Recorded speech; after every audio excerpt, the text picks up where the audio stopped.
What's up, you guys? It's Brandi. Thank you for tuning in to my channel. Today I'm coming on to show you guys a really quick and easy tutorial on how I've been refreshing my box braids. These box braids have been clutch because I've been so lazy when it comes to doing my hair lately, and these have just been no mess, no fuss. Is that how you say it? Is that the saying? No mess, no fuss.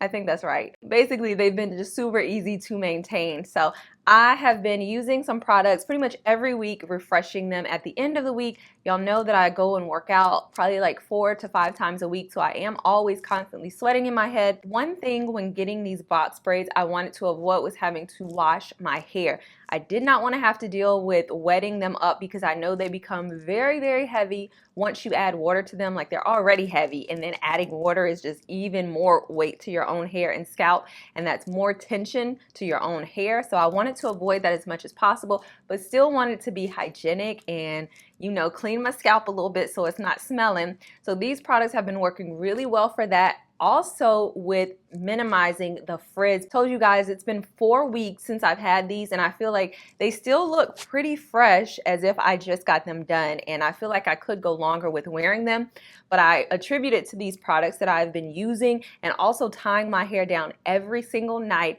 so it's not getting frizzy or anything like that. I am going to leave the contact information for my girl who actually did these box braids for me because she did an amazing job. This is my first time ever having box braids, and it was such an easy process. It was a little bit of tension. I'm not gonna lie, it's a little bit of tension on your scalp at first until it kind of gets used to the weight, and then after that I have not had any issues at all.